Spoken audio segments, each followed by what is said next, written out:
Ja sam Miranda Kokotović, mama sam Nikole Kokotovića, djeteta koji ima 10 godina, koji boluje od rijetke bolesti Menkesa, znači Menkesova bolest, odnosno blaži oblik Menkesove bolesti, occipital horn syndrome. Tu se radi o metaboličkoj bolesti, poremećaju metabolizma bakra. Nikola je rođen 2010. godine iz uredne trudnoće, iz urednog poroda, ali odmah po porodu je bilo vidljivo da nešto nije u redu.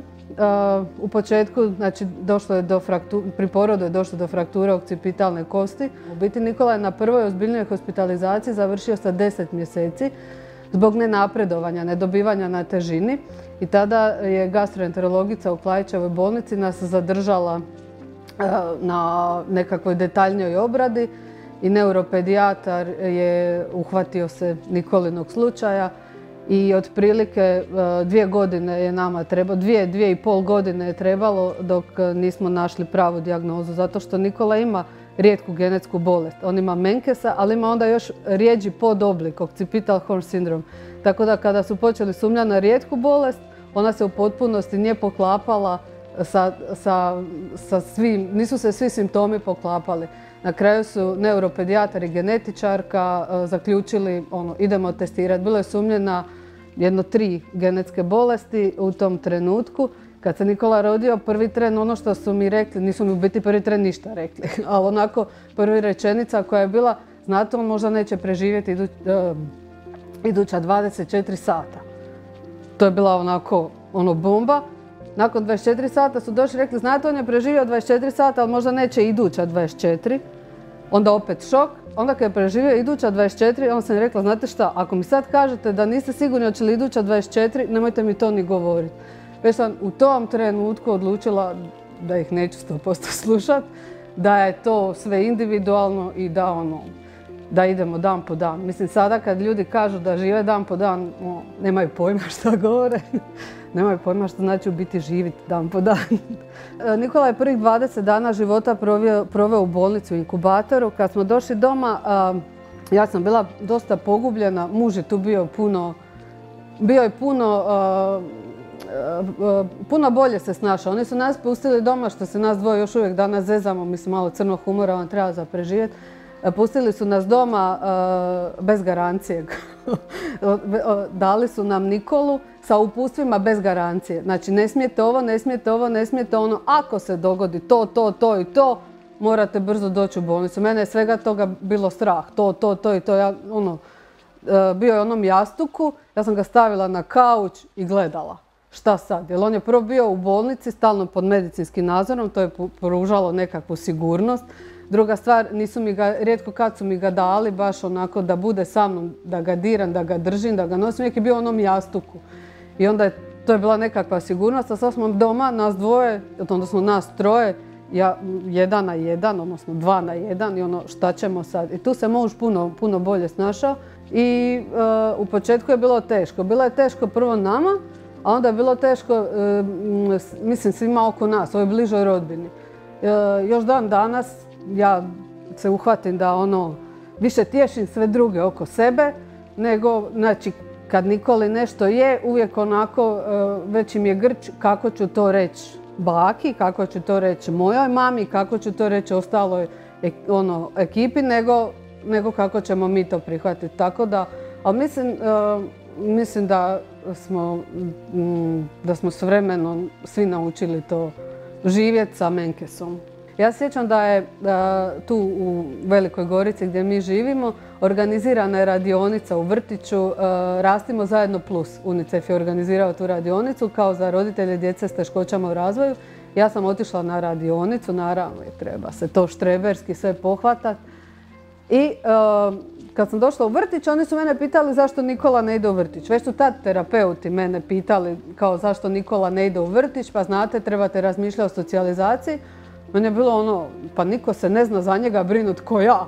Ko drugi će znati to, pa vi ga ne znate hraniti, pa vi ga nećete mu znati pit, I na toj radionici sam upoznala te tete u vrtiću i to je grupa, to je u biti to su 3 grupe koje rade s djecom teškoćama u razvoju. Rekli su, ne, kao, naravno da mi možemo upišiti, sljedeće godine vas očekujemo. I ja se sjećam da smo mi sljedeće godine došli u vrtić. I on je krenuo u vrtić, ja sam stala kao. Ja sam sad tu, mi smo na prilagodbi, to je sad kreće socijalizacija, prilagodba, a teta je rekla, mama vi možete kući. Što sam rekla, ne mogu ja kući, vidite da je on se naravno zaigrao s tetama, njemu je bilo super. Kao, a ona je rekla, kao ne, pa vidite da je dijete u redu.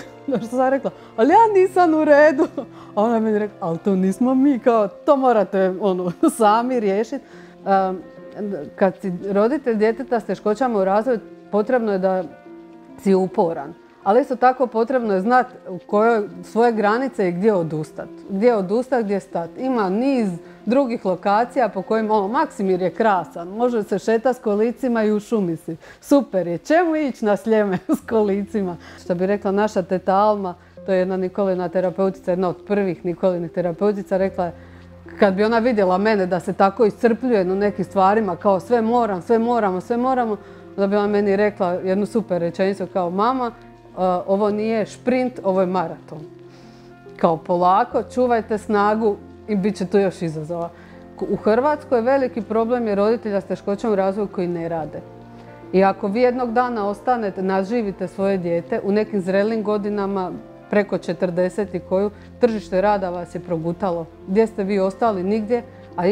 Znači imali ste 24-satnu brigu o djetetu koja je ostali ste nigdje. A sa 40 i neku, ko će vas više zaposliti? Da mi je neko prije 15 godina rekao da ću sad biti tu gdje jesam, vjerojatno bi ostala ležati u krevetu, ne bi se uopće ustala iz kreveta. Da mi je neko rekao da će moje roditeljstvo ovako izgledati, vjerojatno realno gledaju prije 10-15 godina ne bi uopće poželjela biti roditelj. Ali vam niko neće reći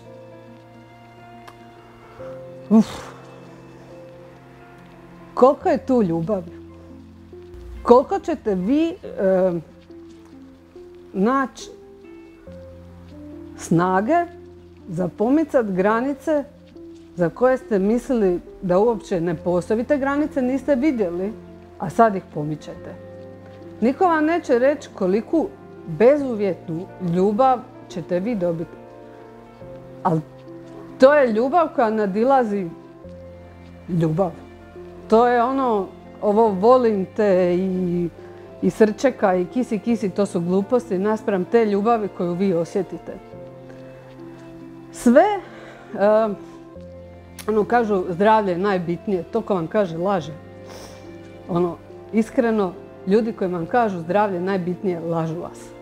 Najbitnija vam je u životu ljubav.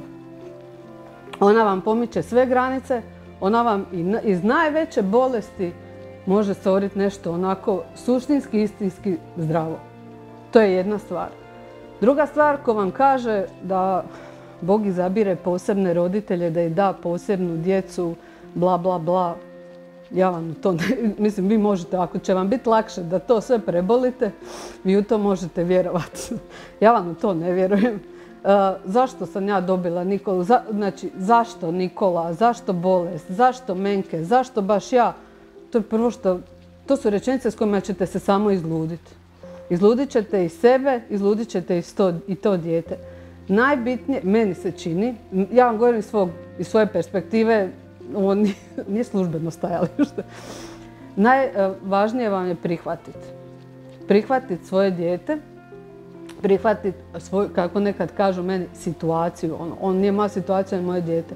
To sve prihvatiti.